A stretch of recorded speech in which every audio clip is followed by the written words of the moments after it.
Hello everybody, welcome back to my channel. I'm Paige, this is Seeking Alexandria, and I know what you're thinking, oh girl Paige, you have got some good looking eyelids. Yes queen. No, I have been using the P. Louise base that was actually featured in, I believe it was yesterday's video, which is where I tried out a bunch of first impressions. So I'm using that eyeshadow base again today, so that's why it looks a lot more whiter than my normal concealer. However, today I am so excited because we are having a little blast from the past. We are playing with this new eyeshadow palette from Too Faced. Now, I'm really excited about this for a couple of reasons. Number one, I love the concept. I'm not a big fan just from like the beginning. I don't love how big this is. I feel like it's a giant palette, like giant. And I'm also not obsessed with the price tag on this. It is $59, which I'm going to round up and say 60 bucks. That's a lot of money for a palette nowadays, especially when there's so many like new concepts and colors and things being released on the weekly. I just feel like that's a little bit pricey, but neither here nor there. But you do get, what I love about this, you do get to really showcase where Too Faced has gone, how far they've come as a company, and it's really well represented in this palette, which I kind of enjoy. You have 10 shades on the top that are circa 1998, which is like the beginning of Too Faced, their era, how they started, the colors, the schemes, the names that they had, and all of that sort of thing. And then the bottom row they are calling circa 2018 Too Faced, which of course is all of these. They are remastered. They are meant to be more beautiful, more whatever. I don't know. It's just how they would make these shades nowadays with different names and what they think. And I love like the juxtaposition of 20 years of a cosmetics company, kind of where you've come, what the makeup community started as versus what it is now. I think it's a really beautiful like juxtapose to be able to see them next to each other. And while I was swatching these, I was actually really like, it made me smile. I don't know any other way to say it other than to say it made me smile, because you can really see in this palette, and I'll show you guys the swatches here in a second, you can really see how far everything has come and how interesting our eye looks are and how dynamic we are and how we play with different textures and how there's shimmers and glitters and metallics and mattes. You know, we have so many different textures and ways of making our eyes different and fun and exciting. And when they first got started, you can just tell that it was a lot more plain. There was a lot, you know, more caution. There was just a lot more hesitancy to the makeup community because it was really just starting to find its footing and grow into itself. And I love that so much about this palette. It really just showcases for me like the beauty community as a whole. Now, of course, I can't sit here and tell you, you know, oh, this is what I love and it's nostalgic and it's this and it's that, because to me, that's great and those are cool features, but those cannot account for a $60 palette. Like, the reality here is that regardless of what you think of the layout or the this or the that, this is still a $60 palette. It is 20 shades. They are all 0.04 a piece, which is about 20% less than a standard Urban Decay, which comes in at 0.05 per shadow. So for me, I have to review this as a regular palette. I can't sit here and tell you all of those other features that I love, because at the end of it, nostalgia shouldn't cost me $60 and this shouldn't cost me $60. But a good palette, that might cost $60. So that's kind of what I'm here to find out is, you know, do I love this? Do I love that? Sure. But is it worth the money? Should you buy it? That kind of thing. So for me, the first thing I'm going to tell you that I don't love, the size I wasn't a fan of, and I'm also not a big fan of this, all this blank black space right here. I feel like there's so much added and additional cardboard in this, which I understand, you know, they wanted to write like, here's your original, here's your current, da da da da da. I understand that. I don't have an issue with it. I feel like they should have found a way to do it where it took up less just paper, like plastic, more cardboard. That to me is just, it's unnecessary. Not from a cardboard perspective, but just a size waste. I don't know. I don't like it when I blatantly open up any palette and I can see this much space. Like, I have really fat fingers, and when I can fit like a full-on fat finger in between these, like, that's just not, it's just not necessary. So that is kind of annoying for me. However, yet again, not going to base the whole palette on that. So let's go ahead. We are going to jump into the swatches next and see what we think. So in the old school row, we start off with Twinkie, Pixie Dust, Dirtbag, Rizzo, Zaza, Temper Temper, Trixie, Villain, Ice Queen, and then a little two-parter right here, which is a half and half split shade, which is half ooh and half ah. Then for the current row, we start off Glitter Donut, Lost Boys, NSFW, Gretchen, Reality Star, which is gorgeous. I can't even. I love that one. Gigi, Shady Bitch, Chill Out, which is also beautiful. And then our final split shade right here is Ooh La La. So I'm definitely hoping that by doing the up close, it really helps to showcase that then and now feel. I felt like arranging them in this way on my arm, for me especially, like just going through and swatching them, you could really feel a drastic difference between what their shades used to be and what they are now. And I'm not even sure if they pulled this formula like out of a vault. I'm not sure how they did this, but what I noticed more than anything is that back in the day, like all of this top row right here, the shadows were so much less pigmented and they were less diverse and less textured. The ones in this current row down here, as I'm sure you noticed in the close-up, they were so much more beautiful and vibrant and sparkly, and there were actual glitter shades. Like this first one right here, so beautiful, so glittery. The next one, Lost Boys, it's dark but it's intriguing and it's just a fun shade. And I feel like as you go through the bottom row and you look at the type of textures and like the fact that they would know, okay, in a current palette we would have, you know, there's 3 matte shades, there's a couple glitters, there's some shimmers, there's all these different options, versus in the top row where you just had like a lot of shimmers and light pinks and some purples and like, oh, there's one ice blue, like, you know, there's just, I don't know, I feel like the top row for me was so lackluster than the second row, which again, that might have been the point, I'm not really sure. It's not to say that I think the palette is bad, I just feel like the entire top row really does showcase a different time in makeup, and not just in makeup and the colors, but also in the pressing technique and in the different textures and just how far we really have come. And honestly, what we expect from a palette has changed a lot too. If you think about it, you know, I expect so much more. If you were to try and sell me a palette that just had that top row, I'd be like, no dice, chief. They're all like a semi-shimmer, like semi-satin finish. Like there's no matte shade in that top row, because back then, I don't know that they had a matte shade. They just have a ton of like shimmery satin ones. And I'm just like, you know, there's so many things like that. But then at the same time, this silver shade, this half silver right here, I really love this shade. Like I want to find a way to use that, because it is a beautiful, like reflective, stunning shade. And I felt like for all of the shades in this palette, especially on that upper row, that one to me stood out so much. So anyways, that's enough talking. Let's go ahead and wipe all of these swatches off. And I'm thinking we're just gonna go in with them. I just wanna make sure I get like a good look. So I think where I want to start is taking the shade Gigi in the current circa 2018 row. And it's just a nice matte light lavender kind of color. And I want to start by placing that one into the crease. I'm not really sure where I'm going with this, like not even in the slightest. But I am hoping that this shade will get me somewhere close. I have to be honest, I actually really like this. I'm not a big fan though of the 3 crease colors that they gave. They gave Gretchen, I Can't Even, and Gigi. And I feel like those 3 colors are not the most cohesive. Like 2 of them are more browny neutral, but then this Gigi shade is a lot more purple. Wow, and it blends out and it diffuses really beautifully into like the brow bone area. That looks really pretty.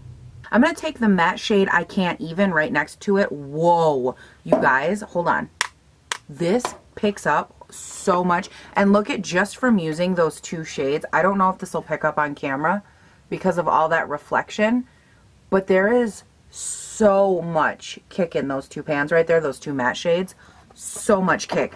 These, I feel like, this is conspiracy theory with Paige. I feel like companies, when they line everything with gold and stuff like that, like the pans in here, because anytime there's gold in a package like this, when you try to show it to camera, it immediately messes with the balance and you can't see any detail. I feel like they do that on purpose. So like we can't show on camera what I'm trying to show. T. Ooh, I love that color. That is so pretty. And look at when I close my eyes, how I'm getting just like that light little veil. Ooh, that's pretty. I'm gonna grab actually this other, okay, oh, so I did both of those colors. Wow, I'm way off my game. That was the V5 from BH Cosmetics to do both of those colors. And now I'm gonna take my another BH Cosmetics number 5 brush, and I'm gonna grab the lighter shade Gretchen, which is like the lighter tan matte shade, and I'm just gonna use that to kind of blend out this whole brow bone area, meld it all together, and then we are moving on to the fun sparkly options. I really want to play like that silver shade. I can't stop talking about it. It's so, and like look at how reflective that is, and how beautiful would that look right in the center. kind of stunning. I'm just going to grab some of my Born This Way concealer, take it on my hand right here, and then I think I'm going to do a, ooh, do I want to do a cut crease, like a cut crease from the inside? See, I think that, or do I want to do a halo? Ooh, I want to do a halo. Yeah, definitely a halo eye. Okay, I got this. And I just take my finger and I kind of smudge that edge where the concealer meets the eyeshadow. That way you have a little bit of a less rough transition right there. Otherwise, if you let the concealer dry in that area, you'll kind of create a ledge for yourself. And ain't nobody want no ledge right there. Oh wow, that actually went pretty good. Okay. Okay, that's not too bad. And it's even kind of straight. Like, I always have a hard time getting them to be straight up and down. A lot of times they're a little crooked, and that actually isn't so bad. Okay, I can do this. By the way, I did all of that with a tiny little Morphe brush, but it doesn't say which one it is because apparently their brushes are just that cheap. So let's move on. To shade and like create a nice fade in between those two colors, I want to grab the shade Villain from the upper row on this same brush, and I'm just going to use that to fade it into the outer V and the inner V on both sides of the concealer. And I'm actually picking this color because I'm going to end up doing the outer and the inner a little bit deeper anyways. So this will kind of help build up that transition. Add some purple fallout, like the streaks on my face. Lovely. Yeah, I don't know that I love that purple shade so much. That's kind of disappointing. All right, so now on this tiny little carroty brush, I'm going to grab that silver shade. I'm not wetting it or anything. I'm just taking it. I want to see what it can do by itself. See, it doesn't look bad, but I definitely want the pop with the finger. So I'm just going to switch off here.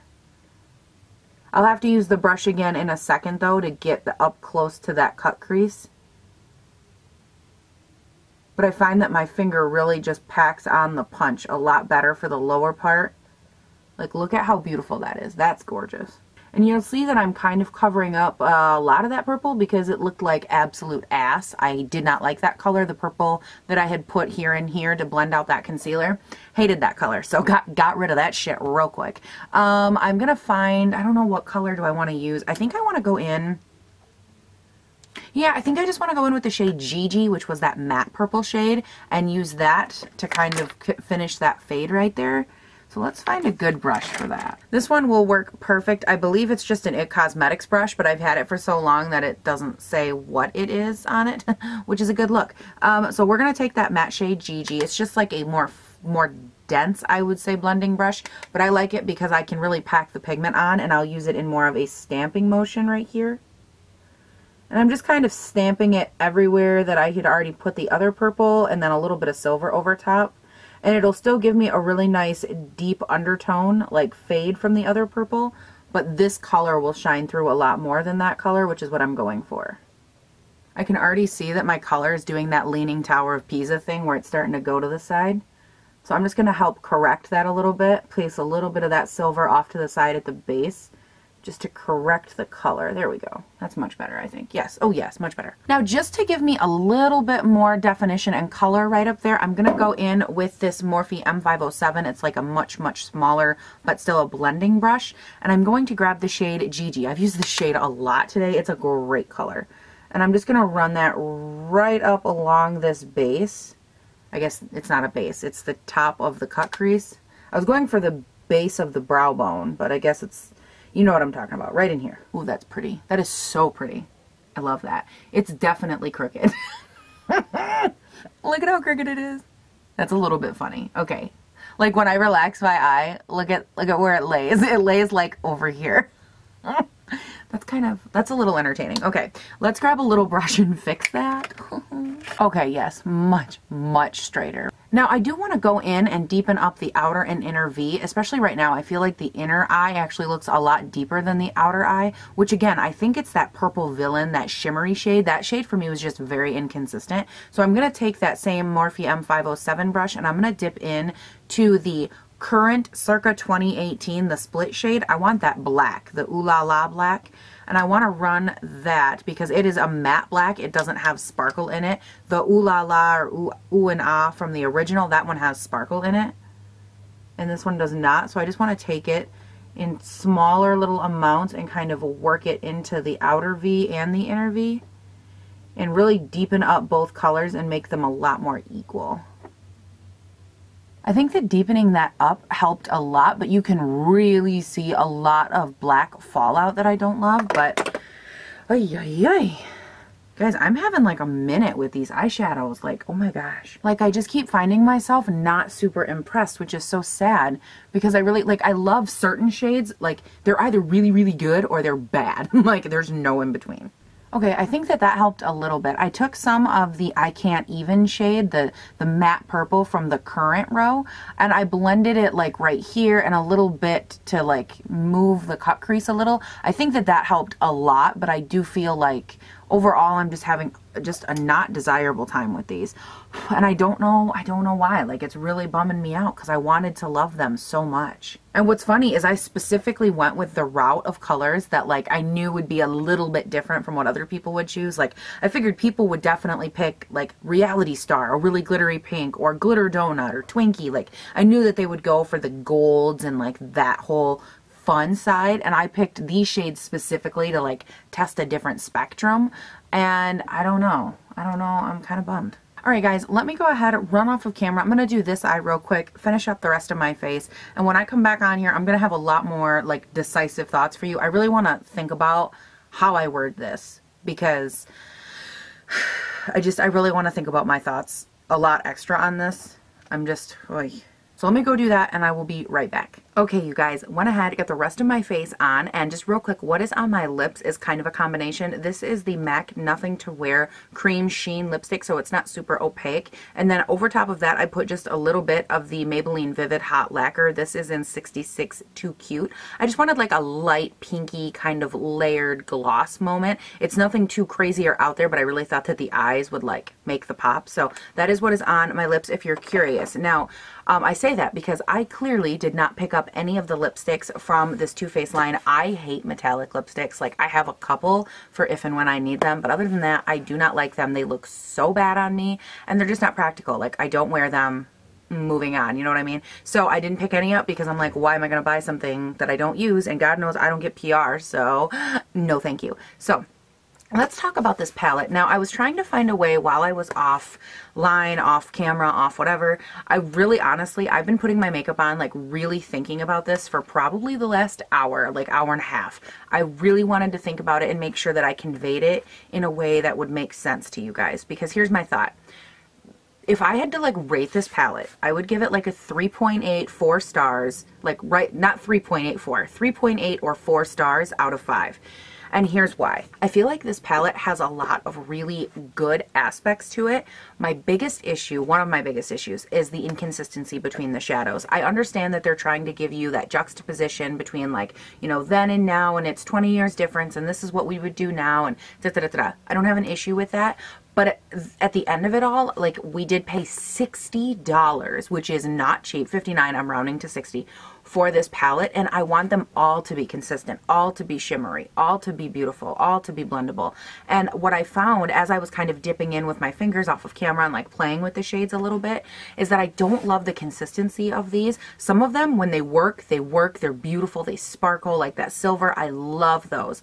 But the other ones, like that purple, that was a great example. Both of those were shimmers, and they were both even from the 20 years ago line. That purple was right next to that silver, and they should have performed similarly. Not saying that they should have been the exact same, but they should have had some consistency to them. So for me, when I try both of them and they're so drastically different, one looks beautiful and shiny and shimmery and just stunning, and then that purple, it was just so lackluster. It didn't want to apply. It wasn't opaque. And for me, every time that I kept playing with different shades throughout this palette, I noticed that. I just noticed so much inconsistency. Now, in this palette, there are 3 matte shades. The 3 on the bottom that I used, there's Gretchen, I Can't Even, and Gigi.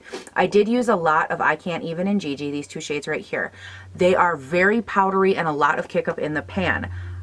I'm not too mad at that, honestly. Like, I'm not, it doesn't piss me off a lot. I don't mind if there's a lot of powder or kick up, as long as they go on with a lot of pigment and they go on really blendable. These did that. Did they create kind of a mess in here? Yes, they did. However, I'm not mad at that. What does get me though is that those are the only 3 matte shades. I don't hate them, but are they going to pair with every single shade in here? I don't know, because these 2 right here are so very pinky purpley undertoned that a lot of these shades, I'm not sure that that's going to make a very cohesive look. That's my first issue. My second issue is that because those are the only 3 matte shades, you're going to use them a lot. So will you, given how much they are powdery and how much they kick up and you lose in the pan, how long are you really going to have those matte shades? Long enough to use up all these other colors? Probably not. So in that sense, that was kind of disappointing as well for me. Now, as I talked about at the very beginning of this video, I was really disappointed with the lackluster and all this space that they left in here.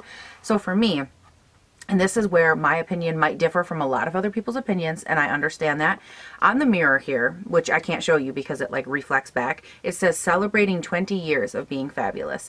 And I kept looking at this palette and having the same impression. This is Too Faced celebrating 20 years of their company, celebrating how far that they have come, how much their shadows might have improved, how much, you know, they've changed the names, how ingenuitive they are, how far the beauty community has come. There have been so many things happening in the last 20 years of beauty that are all amazing and all fantastic. I don't have any issues with that. But to me, if you've been a company in the cosmetic industry and you have flourished as they have in the last 20 years, you really should have this palette be like a thank you or an homage to your consumer.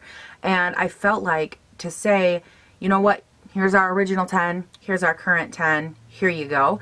What it should have been is thank you guys for 20 years. It's $60, which is not cheap, but because it's $60, we want you guys to have not only the best quality, the best blendability, we want you to have that nostalgia, we want you to have everything, but we also want you to have extra shades. And they should have moved this shade, this row up, this row down, and they could have fit a whole nother row right in there and just given you this jam-packed palette full of so much awesome that Too Faced is known for. And they could have given you so much more for the same price and really been a thank you and told you and us that they appreciate us. And I don't know, for me, that's the one vibe that I was missing. I felt like the nostalgia was there, the concept was totally good, like I loved that, but you can't have a nostalgia palette without giving the people that support you a little bit extra. You can't say thank you for 20 years, which I'm not saying that that's what this is trying to do, but for me, that like thank you for 20 years and celebrating 20 years goes hand in hand, because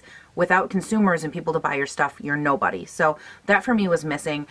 Without that extra row, all this extra packaging, I was left really lackluster with how it looked. And I feel like if I had to sum up everything, I feel like you're being charged for the nostalgia. One of my favorite things about other palettes that they come out and they're just like, oh my god, amazing, like I haven't seen a palette like this before. A lot of people said that about the Norvina palette. Like they have a certain to them that just, it works, it's beautiful, you've never seen it, and it's just amazing.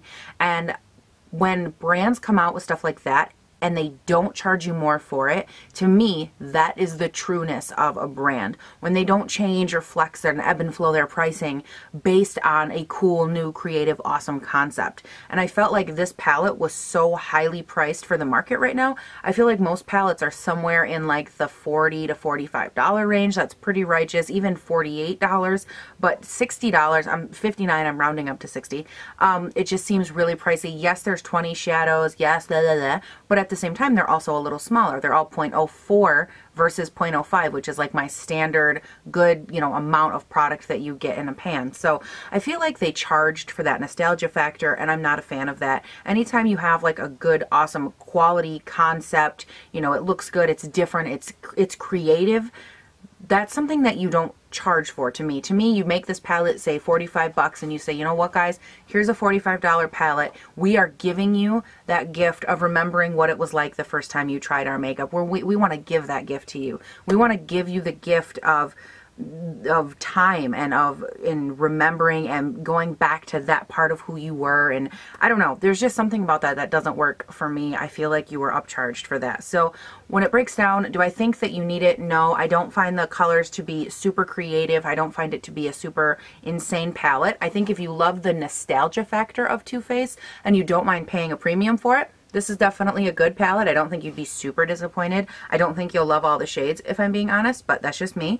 I don't know. Overall, like, it's okay. It gets like a solid like 3.8 out of, or 4 stars-ish out of 5. I'm not incredibly obsessed, like C+, B-, you know. And I know that there might be so many of you that like hate me for saying that, and it's nothing personal. You guys always tell me, a lot of you do, that you love that I'm honest and that I don't love everything. And this is one of those examples where I tried it, it's good, it's just not the best. And like, what, you know, I'm not gonna lie, I'm not gonna sit here, I don't think you need this. Quite frankly, there's like 10 other palettes I would tell you to buy before this one. So anytime that happens and it doesn't stand out and I'm not excited about it, meh. Okay, you guys, that is it for this video. Thank you so much for watching. I really appreciate it. I hope that you enjoyed it. I hope you enjoyed this eye look. I hope it was fun, and that, yeah, just that we got to hang out and do a palette. It's been a minute since we've done a palette, I feel like. I don't know, maybe that's just me. But you guys, again, thank you for watching. Please do not forget that down in the description box are all the social media handles. I'm mainly on Instagram and Twitter, but you guys can find me wherever you want to find me, and I will be found. So thank you guys again. Please do not forget to have a great day, night, weekend, whatever it is when you're watching this, and I'll see you in the next one. Too face to face, too face to face, too face to face. I will show you those all in the close-up, which we will do right now, and then we are going to bust into an eye look. Did I like any of that? Look at her. Look at her. Oh, I hated that. We are playing. Honestly, excuse me. There's a bug on my palette. This doesn't say look at how this, oh my god. Please don't forget that all the, please do not forget that down in the description box are all the social media handles. I started laughing. Stop it. Paige. It's been like 100 videos since we had this. Stop it. Stop it.